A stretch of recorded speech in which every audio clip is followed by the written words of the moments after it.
You know, one of my favorite, I think I will call it my third favorite DCEU movie was actually Shazam. And again, I fully confess and admit I like that movie more than most people do. But I had a joyous, wonderful time watching that first one. It just, I was delighted by it, had a great time. It did okay. Yeah. I mean, it made in the $300 million range, which is not great, but hey, it was what it was. But I had a great time. Now, they've had the second one coming out. I don't think the trailers have been great, except for the last one. The last one was quite good. But I haven't been impressed with the trailers up to that point. And I am looking for it. I love that Helen Mirren is in there as a villain. Lucy Liu in there as a villain.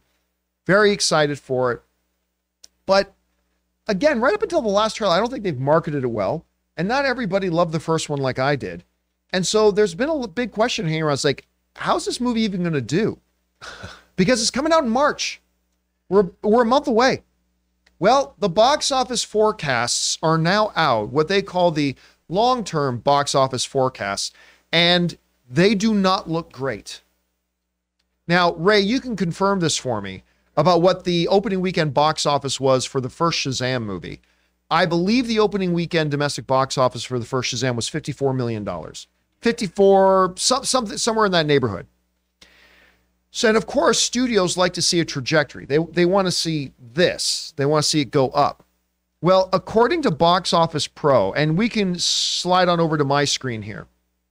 It's a little small. Let's see if I can increase the size of this for you. As we look down to Shazam! Fury of the Gods. It's 53. It was 53. Okay. 53 and a half. They are projecting, Box Office Pro right now is projecting that the opening weekend could be as low as $43 million and as high as 52. This is concerning because even at the top end of their forecast, and remember, Ant-Man and the Wasp came within Box Office Pro because they said 95 to 105, and it came in near the top of that range, made 104. So their Box Office Pro is pretty good. Not always 100% on the money, but they're pretty damn good about their forecast. They're saying Shazam! Fury of the Gods coming as low as 43 million, which would be 20% drop from the opening weekend of the first one, all the way up to 52, which close to on par, but would still be literally less than what the first one made opening. And the idea is people like the first movie. They want to come back to it and you want to see it go up. This is not a great sign for them because they're also projecting for the total for it to make domestically is only anywhere between 101 million and 136 million. It's not going to have huge international. We could be looking at a film that makes sub $300 million. Obviously, the performance of Black Adam isn't helping it at all in any way. Not to mention, it didn't help that Dwayne Johnson wanted to totally divorce the Black Adam mythos from the Shazam mythos, which is, I never thought that was a good idea, but I understood where he was going for because he wanted to make sure his character was seen as its own thing, and I respected that, but to not have a Shazam cameo, I don't know. Anyway, Rob, it's not good news. I honestly don't know what they do at this point to try to turn, they've got about a month or less to turn the fate of this thing around. And I don't know if Zach Levi gets on Instagram and says, ladies and gentlemen, I got news for you. I've been pushing for it. Henry Cavill's going to make an appearance as Superman. Only we're going to see his face this time. I don't know what they do to change the fates of this thing. Rob, what do you think? Dude, you know what I think has been a mistake? And I don't know if it's reflected in the final film because I haven't seen it.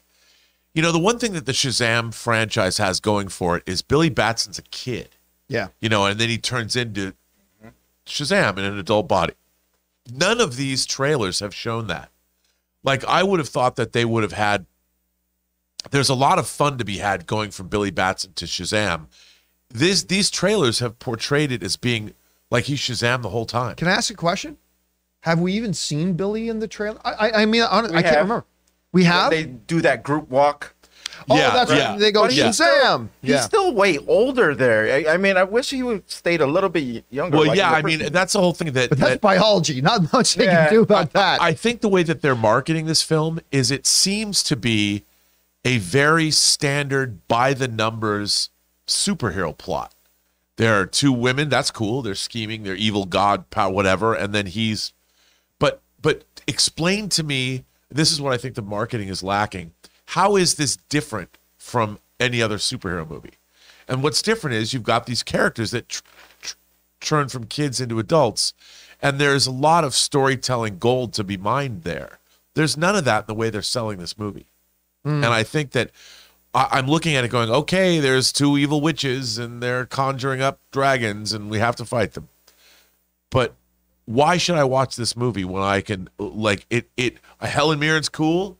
You know, if I was Chris Carr's husband, Logan, I would be all excited about that. I love Helen Mirren anyway. But I'm like, barring that, the question I have is, why am I supposed to watch this movie? But here's the thing, though. Even with just that, superhero movie, two evil witches, dragons attacking a city, that, maybe not $1 billion film, that should still be a $600 million film. That should, I think when you look at the landscape and you make it look at the comparables, yeah, it should be. See, I don't know, because I felt the same way when I was watching Black Adam. I'm like, what?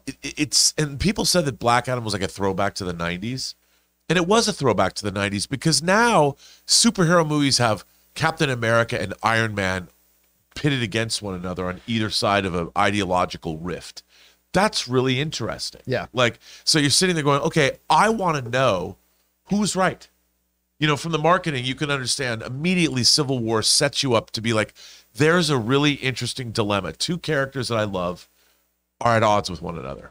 I'll watch that. I watch this and I'm like, why should I watch this movie? I mean, other than the fact that I love Shazam, I love the Marvel family. I love the costumes and all that, but the storyline has seemed to me rather to be generic. I wish they would lean more into like the big element, the Tom Hanks big element.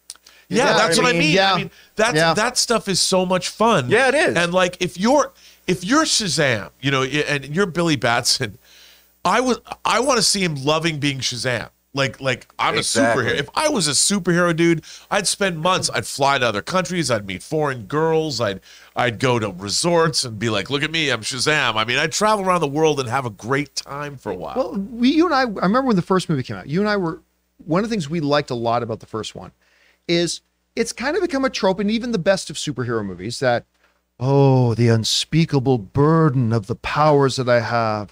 I just want to be a normal kid. I just want to be a normal man. Like, oh, the bird. Where when Shazam was coming out, when the first Shazam was coming out, like you and I loved the idea of if a kid got these powers, Yeah. he'd be high as a kite, man. He would be like super. And there was a joy about that, right? And you're right. They're not showing any of that. None of it. In the trailers for this. And that's the thing. It just looks like some generic, okay, here's some generic villains we don't know because we don't know who they are, so they're not recognized.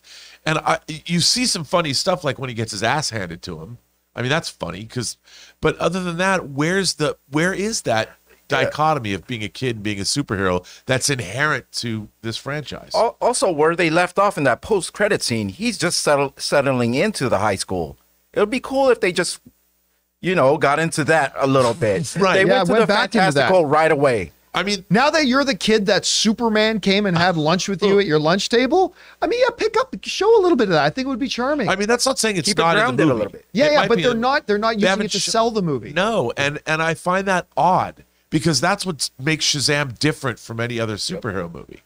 Now, I'm still going to admit, I really did like the last trailer myself. I mean, I did punching too. a dragon that goes through a belt. Yeah, I dig that. But I just think that, and I think for the general audiences though that you've got Quantum Mania and you've got I think that's why Black Adam didn't do as well as it probably should have because it was even with the Justice Society.